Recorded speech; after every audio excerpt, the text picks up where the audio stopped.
Hello world, and welcome to another episode of Making It with Chris G, where we have conversations with people in the world of entertainment who are making it from behind the scenes to the spotlight, sharing their stories and insight to help you get one step closer to making it. Hello everyone, welcome to today's episode. So today we're going to do something very different. So we don't have a guest on the show, and last month I experimented with a podcast where we kind of shared some strategies about booking and touring. Well, this has nothing to do with the music industry, and we don't have a guest on this podcast today. And what I really want to talk to you guys about today is something I'm really passionate about. So in January, and actually wanted to do this back then, but I heard all these podcasts of people giving advice and encouragement for the new year. And that's great, and I love that. But then I remembered, well, most people give up on their goals on January 31st or February 1st, right? By February 1st, 90% of all people that set goals and things they want to accomplish in a new year, regardless whether it's 2018 or any year in the past, they usually give up by February 1st. And I don't want that to be you. So today we're going to talk about 8 keys to getting back on track in 2018, or if you're listening to this in the future, whatever year it is, if it's February 1st or even past, it's time to get back on track. With today's episode, so we can't just learn the lessons and insights from, influencers in the industry or in marketing or entrepreneurship. We need to make sure we take care of ourselves first. It doesn't help if we're not inspired, right? We need to be inspired to work on our craft, inspired to work on our music, our podcast, our business. Even if we have a job that we love and we work for someone, we still need inspiration to work for those companies and to thrive in what we're doing. And I'm going to share some personal things today for the first time. So you'll hear some personal stories, stuff that I haven't gotten into in the podcast yet because I'm the one always asking the questions. But if you give up on your goals, right, not only you lose, but we all lose. And I really believe in that. If you share your craft with the world, if you share your music, whatever it is with the world, it changes the world. We need more inspired and passionate people that are thriving, that are excited about what they're doing, and want to do good things in the world with their talents and gifts. If we have more people doing things they love and enjoying life, we'll have more positivity in the world. I really believe that. And in today's world, with technology, with social media, with all the tools available to us, there are so many more opportunities. And it doesn't have to be just about money. It could be a side project. It could be something that you just do for fun on the side. But getting daily time with something that fulfills you and makes you thrive gives us the ability to be happier people, right? If that turns into money down the road, awesome, great. But a lot of times when you want to have a career in a creative space, or even be an entrepreneur or whatever it is, if you want to start a business on your own, if you want to start some kind of side project on your own, it takes time. It takes a lot of patience. And sometimes we don't have the resources to give it that time and give it that patience. So it's important, regardless whether it's a full-time thing or a side hustle. It's important to every single day do something that makes you really fulfilled, really makes you thrive and be excited about life.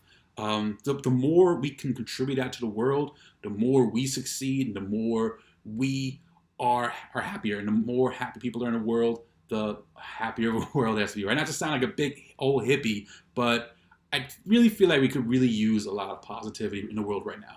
One of my favorite quotes that I used to use a lot during my days from Rock for Hunger was a quote from Bono, and that was kind of a quote that inspired the organization.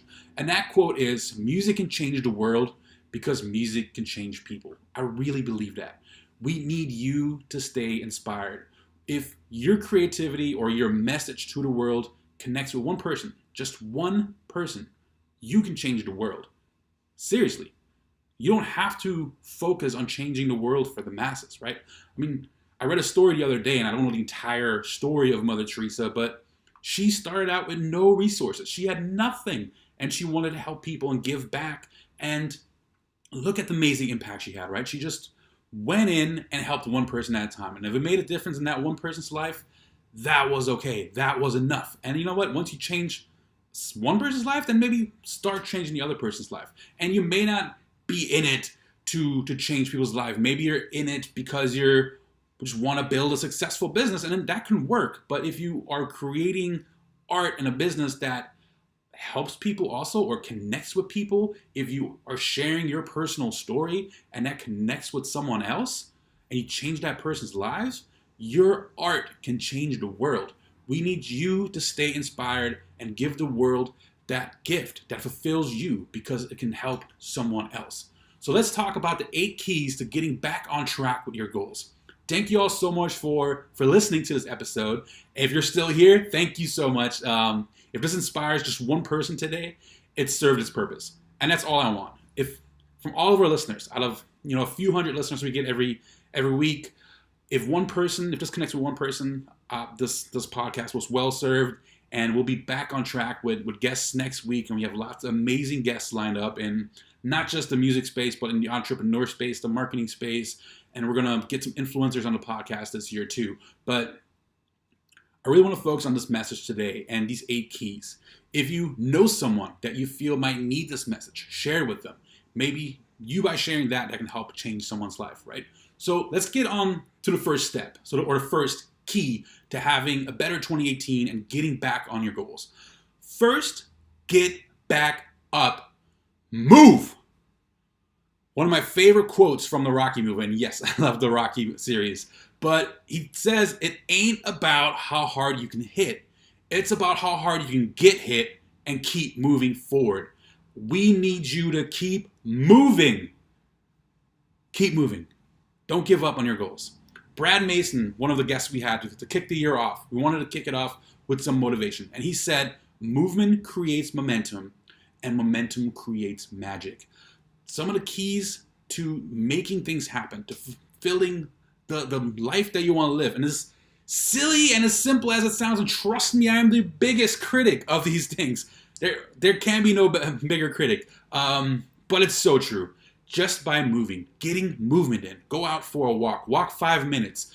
If you can't, go outside and do something that will just get you to move. Even if it's for a minute or 2 minutes a day. Start small, but start moving. Because by moving, you create momentum, you create magic, because you start feeling better, and you'll just get into a better and better flow. And allow yourself to feel negative emotions, right? If you feel down, if you feel depressed, that's okay.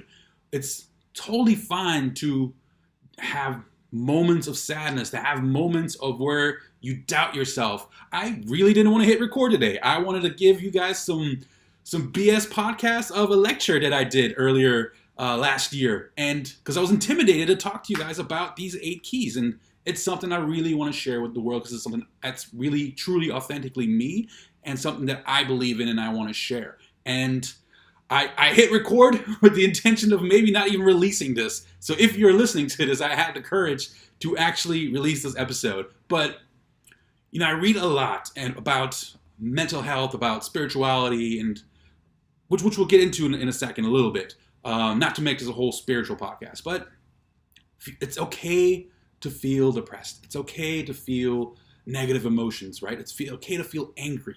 And if you're trying to push these emotions out, they're going to just keep coming back. So don't try to push these feelings out. Allow yourself to feel them.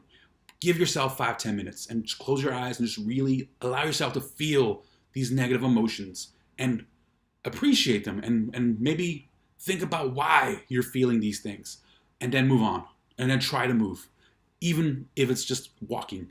And hopefully walking will turn into writing a song, or creating a podcast, or writing a book, or writing a blog post. Whatever it is, just start moving. So I'm going to have a small story with every step today, but the story I want to share on getting back up and moving is I battle with mild depression. Some days it's really bad. There's days I don't even want to get out of bed. There's days where I am my own worst critic. I'm sure you guys can relate, but I say to myself, who are you kidding? Why do you want to interview Kevin Lyman, Ben Whedon, and all these amazing guests we've had on the podcast, right? Who are you to talk to these people? And I beat myself up. I am very hard on myself. I am probably my one worst enemy, right? When someone criticizes me, I sometimes get upset because I have probably criticized myself a million times about the same topic. So it's just like, man, again, another person criticizing me on this thing. So allow yourself to go through these emotions. I go through them. I'm sure you go through them. Even probably people like Tony Robbins and Tim Ferriss and Gary Vaynerchuk and people like here on this podcast, we all go through moments of depression. If you're dealing with debilitating depression, seek the help you need. It's okay to ask for a hand. It's okay to ask for help. But don't let that rob you and the world from the gift and the art that you want to share with us. Allow yourself to have that, to share that gift, to share that art, to share that inspiration, to share that message that you want to share. So number 2 is health. So I know I don't look like it anymore now, but before I got into this whole music thing, I was a personal trainer and I listened to a lot of health podcasts. That's one of the first types of podcasts I actually started listening to. So if you want to get back on your goals, you want to get back on track, you want to fulfill and have the 2018 you planned to have, start taking care of you. Well, taking care of you will help you be more creative, more productive, and happier. Trust me, this really works. It sounds so simple, but this stuff really, really works. Start small, right? Move more, even if it's just a 5-minute walk, as I said. Even if you eat one healthy thing a day, but make sure you make that commitment to every day eat that healthy thing. You don't need to completely rip the Band-Aid off and go on some extreme diet unless that's your personality. If you were an extreme person, then maybe you need the extreme diet and zero alcohol, zero sugar, or whatever it is the diet is, or complete vegan from being a meat eater, whatever that diet is or the way you want to eat is, start small. Start adding vegetables to your diet, start adding fruits to your diet, start adding clean proteins to your diet, start maybe eating one less fried meal a week, whatever it is, just start taking care of your health. Move more. Get into the gym, go walking, go join a group, right? Go do the sport. It doesn't have to be some extreme workout. It doesn't have to be CrossFit or don't have to run marathons or triathlons. It doesn't have to be extreme. Just do something you enjoy, even if it's dancing. My wife loves to dance, and one of my goals this year is to start taking dance classes. And that'd be a great way for us to exercise together, right? And do something together. So doing something with a friend, a partner, a loved one, and doing something in a group was even more encouraging. It will really help you to focus more on your health. So by focusing on your health, you can be more fully present for yourself, your family, and your friends, and your art, right? So let me share a quick story on this. When I was a trainer, I used to have a client that was 200 pounds overweight. In her 50s, and had multiple knee surgeries. Her flexibility was so bad, she couldn't even walk up a set of stairs. Not at all. She couldn't even bend her knee. She had to take the elevator to get upstairs. And she could only do cardio on like one of those recumbent bicycles, those bicycles that you sit down on. And it was really hard for her to get on the bicycle. And within 3 months of working with her, she lost 20 pounds, was more motivated, living more, thriving more excited about work, and even most exciting, she was able to walk upstairs. And she was no longer sitting on the recumbent bike. She was now using an elliptical machine where she's moving her arms, she's moving her legs, and she's getting more movement than she's gotten in years. And she felt so much better. If you're struggling with health, if you're struggling with nutrition, again, as I said on the first step, get help. Reach out to someone. Reach out, even if you can't afford a personal trainer, reach out to a friend. If you have a friend, we all have that friend. We all have that friend that is talking about doing CrossFit, talking about doing Beachbody, talking about doing whatever kind of crazy fitness kick they're on. We all have that friend. Reach out to that person. Maybe start there. So number 3. Now we're going to get into the woo-woo stuff, right? But spiritual and gratitude. Work on your spiritual side and your gratitude. And I'm not trying to talk you into believing there's a God out there or believing that there's some higher power, even if you don't believe in anything. There's still a lot of benefit to working on your spiritual side and on your spiritual strength. I listen to a lot of podcasts, and taking care of your spiritual side and your gratitude really makes a big, giant difference. I want to read something to you guys. I'll be right back. So I have this Christian gratitude journal. Yes, I'm a Christian, and that's just the path that most connects with me, and that's the path I follow. Not trying to convert you or anything, and this actually hasn't anything to do with Christianity. But in this journal, they talk about grateful people experience fewer aches and pains, report feeling healthier than other people, and are more likely to take care of their health. This is from a book by Dr. Robbins Emmons, author of The Science Gratitude. So this is a researcher that does a lot of research on the science of gratitude, spirituality, having some kind of spiritual connection to something, right? Having a spiritual practice really, or gratitude practice, really makes a big difference. So stay with me on this. So if there's one thing I want to encourage you guys to do when it comes to your spiritual and gratitude, is to take 10 minutes out of the day, whatever it is you believe in.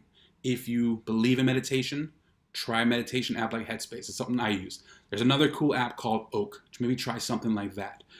Or just sit in the quiet, like completely unplug. There's people, and I used to be one of them, I couldn't sit in quiet. I always had to have music playing. I was really uncomfortable when it's completely quiet. Like right now, this room is super quiet. Like if I were to shut up, there would be no noise. And that used to make me really uncomfortable. And even if there's nothing that you believe in, or no, you're not into meditation, that's not your thing, then just sit outside, like in the sunshine, or sit on an ocean, or sit by a lake, or just, even if it's just in your room, just sit for 10 minutes and just try to be quiet. And if thoughts come into your mind, that's totally fine. Like, allow those thoughts to come to your mind, whatever it is, but try to spend 10 minutes in quiet daily, and maybe 10 minutes meditating, even if that's something you're into. And after those 10 minutes, then follow that up by thanking one person every day, without any expectation, that they reply to you, without expectation that if they reply to you, it's an exciting reply, right? If they literally just reply to you, thanks, like with just one word, if that's all they say, that's fine. The goal of this gratitude practice is not to get something out of it. It's just to put the gratitude and kindness out in the world, and to thank someone. Thank someone that helped you. Thank someone that made a difference in your life.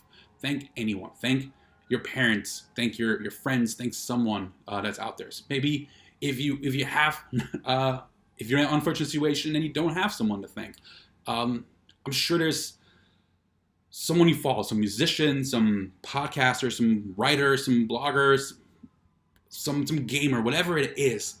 Just reach out to someone and thank them for what they do, for what they put into the world. Just trust me on this. If you do this every day, 10 minutes of quiet, or 10 minutes of meditation, or 10 minutes of breathing, followed by thanking one person every day, do that for 30 days, and I guarantee you will notice a giant difference in your health, in your attitude, in your mood, in your motivation. I mean, the science is there. It's there. And I'll put some of those links in the show notes if you want to learn and read more about that. I listen to all kinds of crazy woo-woo stuff like that sometimes. If you want to call it woo-woo, I don't think it is. But all right, number 4. So not to keep harping on the same topic. Number 4, work on your craft every single day, or as often as you can. If you want to be a successful songwriter and you only wrote 10 to 20 songs last year, that's not enough. Not enough. If this is your true passion, something you want to do, you should be writing 10 to 20 songs per month. If you want to be a podcaster, you should be doing at least a podcast every week. If you want to be a blogger, write every day, right? You should always be working on your craft. So I'm sure you've heard the theory of 10,000 hours by Malcolm Gladwell. And he's not saying if you have zero skill, you can put 10,000 hours into maybe trying to play basketball and then be the next Michael Jordan, right? It's saying if you put 10,000 hours in something you already have a little bit of skill in and you're passionate about, and you putting those 10,000 hours in, not over like 20 years, but in a short period of time, you will reach a level of greatness at that skill. Even if it is over 20 years, you're still going to reach a higher level over someone that hasn't put those 10,000 hours in, right? Someone that's still working on their first few hours. So Greg Rollett on the first podcast talked about the concept of ready, fire, aim. Don't wait for something to be perfect. Don't wait to start doing video or doing podcasts or releasing songs or whatever it is. Don't wait for it to be perfect. Just start doing. Luckily, the world is really forgiving and really forgetful by how much stuff there's out there. So just start doing today and then kind of fine tune your craft as you go, right? I'm starting to experiment with videos on YouTube, and some of it is literally just an audio over a picture, or it could be now I'm starting to create these funny graphics in the beginning of the videos. Just start doing something, get it to a point where it's easy to do, and then start perfecting it, right? Start making it a little bit better each time. Just start doing. So Chris Stapleton shared this story on the Joe Rogan podcast. This is something I shared in a newsletter a couple weeks ago. But it took him 16 years to get to where he is today. So people think that he may have popped up out of nowhere. Who's this Chris Stapleton guy? It took him 16 years and he wrote over 1,000 songs. So when he chose songs for his first album, he had 1,000 songs to choose from. If you are trying to release your first album and you only have 10 to 20 songs to choose from, like who's to say that your first 10 to 20 songs are going to be the best songs you'll ever write? That's crazy. If you want to write an album or an EP or you just release singles, try to write at least twice as much as you plan on releasing, if not 4 times as much as you're planning on releasing, right? Always be working on your craft. I just joined a Toastmasters group, which is a public speaking group, to learn how to become a better speaker. Because of the podcast and teaching, I want to use less filler words and crutch words like so, but, and all these other crutch words that we use all the time in our daily speaking. I want to learn how to be a better storyteller. So that's why I'm starting to add some stories into even this episode today. So I'm working on that craft. I'm nowhere near my 10,000 hours. I'm maybe still under 500 hours. So I have a really long way to go. But this is something that started off as a 90-day experiment, and I'm taking really serious now. And I really want to hit those 10,000 hours. So I'm doing that through teaching. I'm doing that through trying to do more content on YouTube and doing some webinars and lectures and having a weekly podcast, joining a Toastmasters group, and I'm debating to get really out of my comfort zone and join an improv group, not because I'm trying to be a comedian, but because I just want to be a better speaker and be better to think on the spot and on the go. A lot of times I have to write a lot of things out. So even today, just for this message to be more authentic, I just literally wrote down bullet points, and I'm trying to just speak from the top of my head, from the heart, and because I want this message to be really authentic. And I'm trying to get better at that. So if a guest surprises me with a really great answer, that I have a better way to engage with that answer and not just go to the next question because I don't know how to respond quickly. So that's kind of why I want to join an improv group. So again, always working on your craft, right? Always try to get a little bit better. So next, step 5 is give value to relationships. So if you're trying to connect with people in the industry, if you're trying to connect an agent, a manager, or whatever it is, find ways to give them values. Don't just ask how they can help you, and don't ask them how can I help you, right?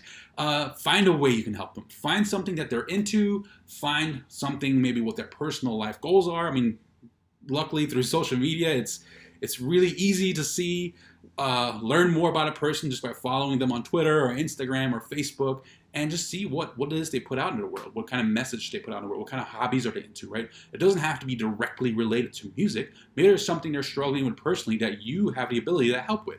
Or maybe you're really good at graphic design. Maybe you're really good at editing videos. Maybe you're really good at editing audio. There's got to be some kind of value that you can either bring to that person or one of their clients. So don't make them have to think about how you can help them. You find a way. Because the fastest way to get discouraged and make it feel less authentic, like you're just following the game of how can I bring you value, is by asking them, how can I bring you value? You need to figure out, how can you bring them value? You need to try to think critically and creatively what it is they're looking for and how you can bring value to their life.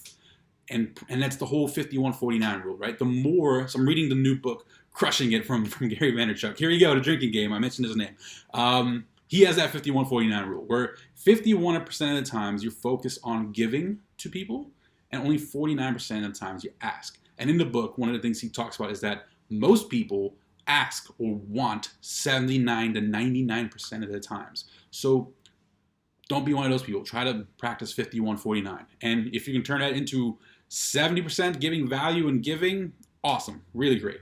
But try to give more than you ask. Don't expect anything in return and be completely selfless.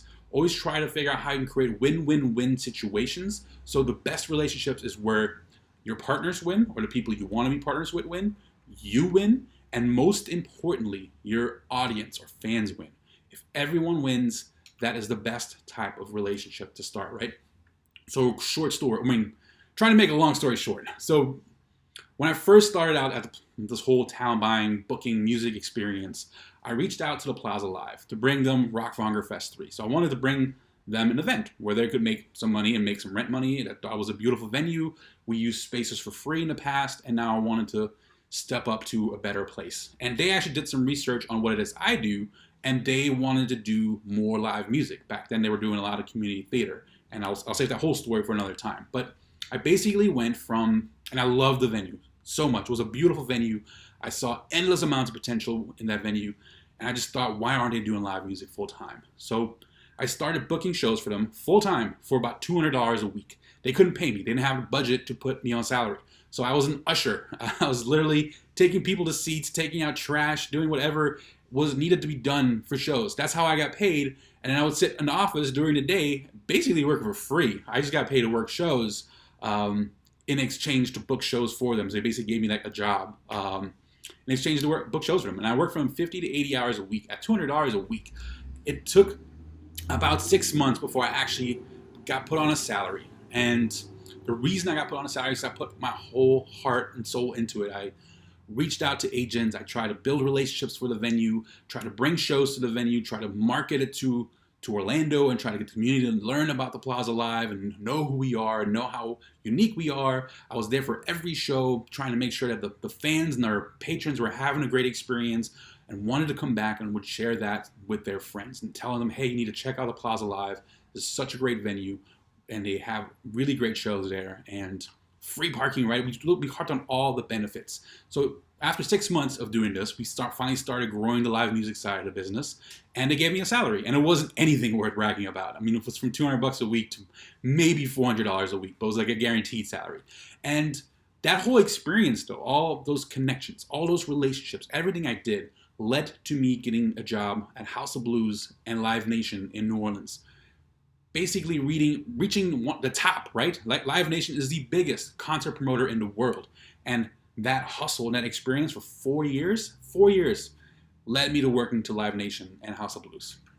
So number 6, have a game plan. Write down your goals. Joe Polizzi, one of the guests we've had on the podcast and one of my favorite marketers, talks about the difference between those that make 6 figures and those that make 7 figures is writing down your goals. All of this sounds so simple, right? Have your big picture goals and then reverse engineer, which is what Greg Roulette always talks about. Reverse engineer your goals. Create monthly goals, weekly goals, and daily goals. Make sure all these little tiny goals are leading up to your big picture plan. Again, it sounds so easy, but it really works. Take time every month to reassess your goals and just check in. See if you're on the right path and are these goals really working. I preached writing down your goals for years. And guess what? I never did it. I thought I could just have a giant checklist on a legal pad and just write down my to-do list and not really have any goals. So like I would see an email, okay, I gotta do this. I'll get a phone call, I gotta do this. I talk to someone, I gotta do this, right? Everything was just piling up on the to-do list with no plan or no structure. I was flying blind.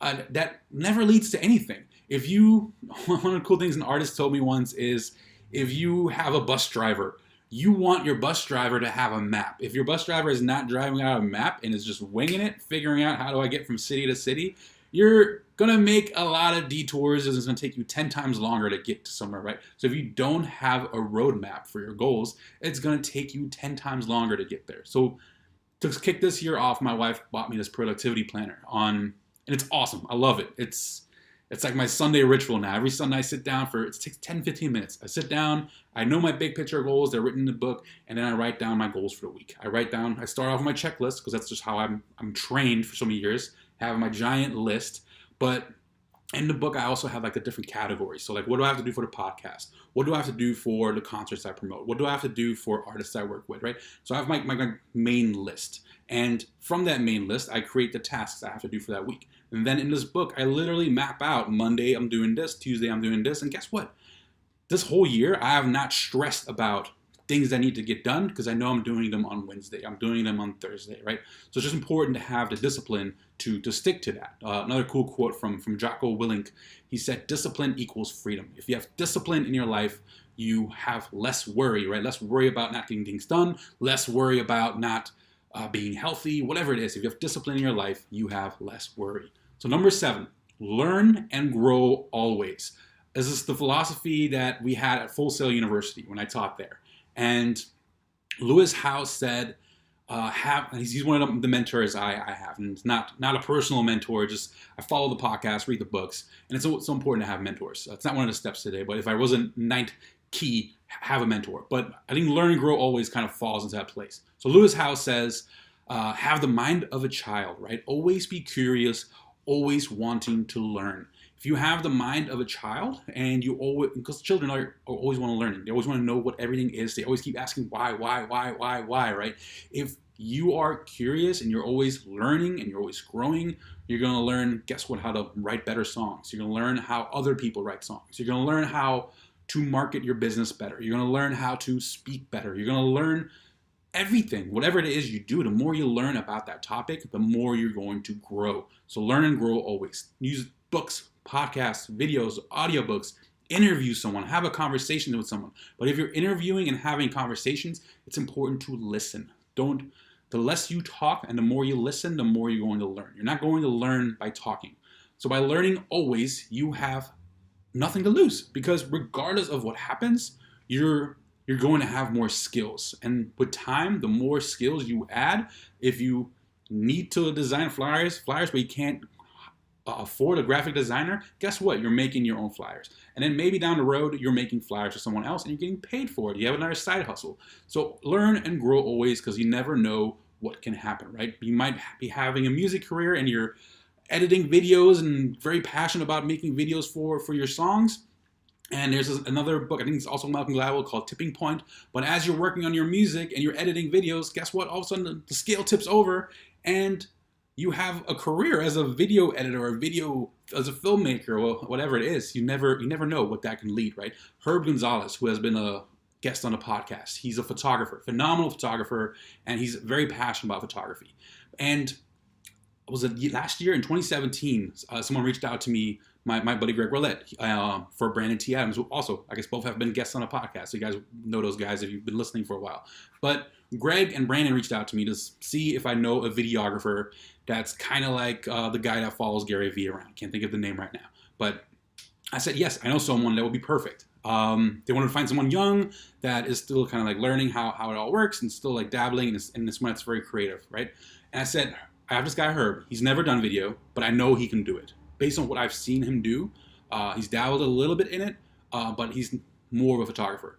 And Herb started doing video for Brandon and started doing video for other projects. And guess what? He is now an Emmy award-winning producer, videographer, or an Emmy award-winning producer and a Emmy award-nominated videographer as well. So the tipping point, right? He was a photographer, started working on video, and all of a sudden the scale tipped over, and now he's getting recognized for being a great videographer. So let me tell you one more quick story on this. In 2015, when I left Live Nation, I was completely lost. I didn't know where to go from there. I wanted to get out of music completely. And we'll get to the story of why I left Live Nation maybe in the future, but I was completely lost. I didn't want to pursue music anymore. I wanted to do something different. I thought about getting back into fitness, and I kind of just focused on just moving, right? While I was lost. Like there was days, all I wanted to do is binge watch Game of Thrones, binge watch something on Netflix, watch old wrestling pay-per-views, like old WrestleManias, whatever. But I encouraged myself to every day get up and walk for 2 hours. And I would walk around City Park in New Orleans, with beautiful park. And while I did that, I listened to 2 to 4 podcasts a day, every single day. And the goal was to start a business, but I had no money, so I needed to find a way to make money and earn a living. And by that time, I kind of figured out again, okay, maybe music is something I shouldn't completely give up on yet. And I started teaching at Full Sail, and I wanted to stay relevant, so I really started pushing my business. So there was something that would inspire the students, right? Because my actions would inspire the students. Because I felt like I was still very young. I was maybe the same age as some of the students. I didn't want to just be the guy that has done it. It's a guy that's just up there preaching and teaching and is teaching from 10, 20 years ago. I wanted to stay current and relevant, which is why I started continuing pushing my business and continuing learning. I still continue to this day, listen to at least one podcast a day. And when I have long drives, sometimes I get 2 or 3 podcasts in a day. This year, I've been reading a book a week after having read maybe 5 books total since 2006. So podcasting, teaching, and learning has inspired me to do more and read more. And I actually was able to quit my job at Full Sail in August for many reasons.